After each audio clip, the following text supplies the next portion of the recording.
Pace bene, masih di Mea Culpa. Di video ini saya mau memperkenalkan satu dokumen namanya Tradizione Apostolica. Apa pentingnya dokumen ini diketahui? Orang-orang yang memberi perhatian pada gereja Katolik, tentang tradisi gereja Katolik, tentang liturgi, tentang perayaan iman, tentang sejarahnya, mesti tahu dokumen ini.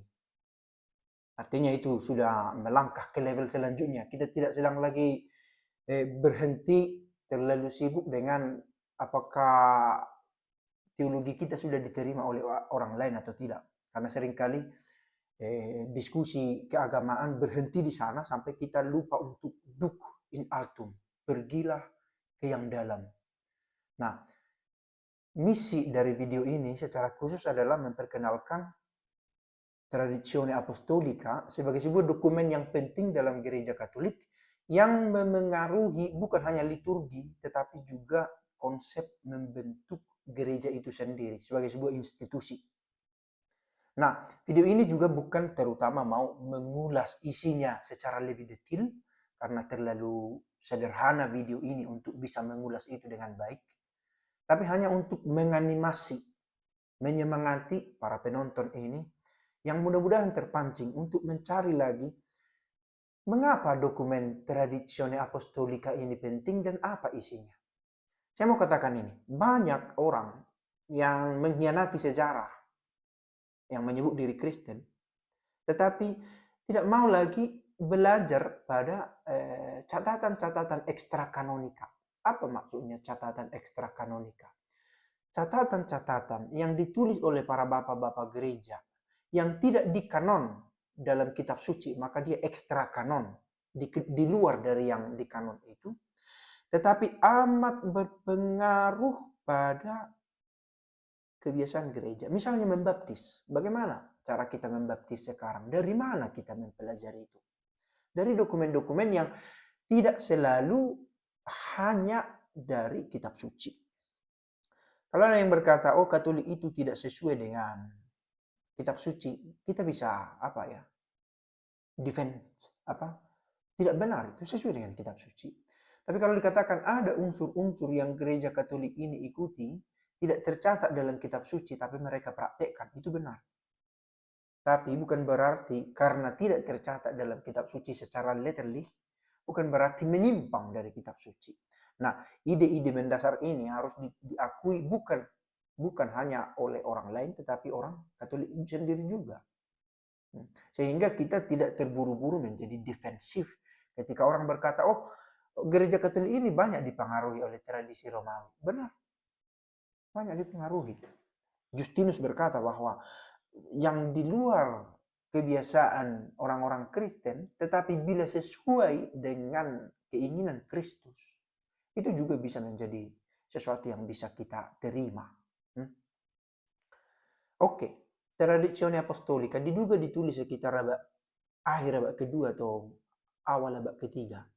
Orangnya pun tidak begitu terang, tapi seringkali disematkan diatributkan kepada Hippolytus dari Roma. Dia seorang uskup yang banyak menulis pembelaan iman, melawan heresi-heresi, terutama terkait kealahan Kristus.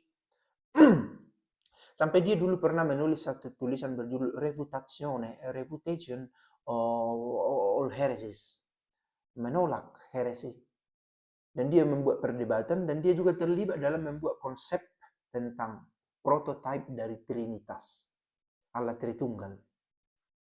Karena sekali lagi saya mengulang, orang Kristen tiba pada konsep Trinitas itu, konsepnya ya, itu bertahap.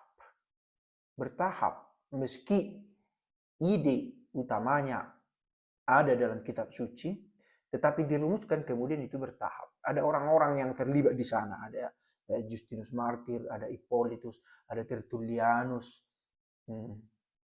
ada Origenes, dan mereka ini membentuk, ada Theophilo, Atenagora, masing-masing dengan idenya, dengan kata kunci yang mereka tawarkan. Misalnya Hippolytus menawarkan kata prosopon untuk menyebut wajah dari Allah yang ditunjukkan oleh putra ini, Yesus ini. Oke, kita kembali ke tradizione apostolica. Dari kata itu sendiri, tradisi apostolik. Ini terkait dengan bagaimana seorang uskup itu diangkat. Contoh ya, bagaimana ritusnya, apa duanya. Terutama ini berpengaruh pada liturgi gereja, bahkan abad ke-19, ke-20 dan sampai sekarang juga. Bayangkan, gereja sudah belajar dari dokumen, juga dari dokumen yang abad ketiga ini. Untuk menjaga keaslian dan penerusan dari gereja yang institusional ini. Maka sangat disayangkan bila ada orang yang terburu-buru meninggalkannya karena kekecewaan yang solusinya bukan harus keluar dari gereja, bukan harus meninggalkan gereja. Begitu ya. Hippolytus dari Roma ini sendiri meninggal juga sebagai martir. Tapi apakah benar itu tulisannya tidak bisa dipastikan. Sudah berusia 1700 tahun.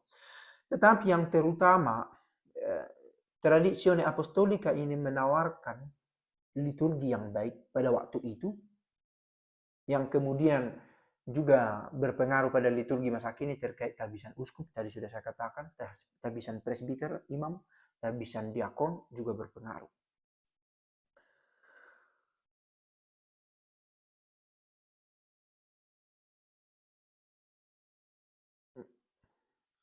Misalnya, dokumen ini juga berpengaruh dalam pembentukan ritus baptisan yang gereja miliki,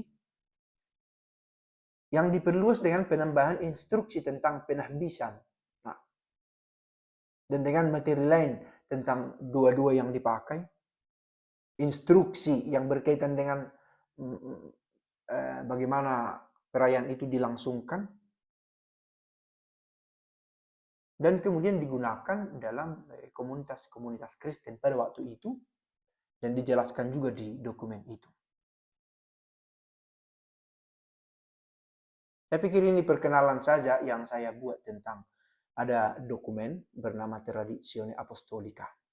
Kurang-kurangnya saya pikir sebagai kata kunci bisa ditemukan ya.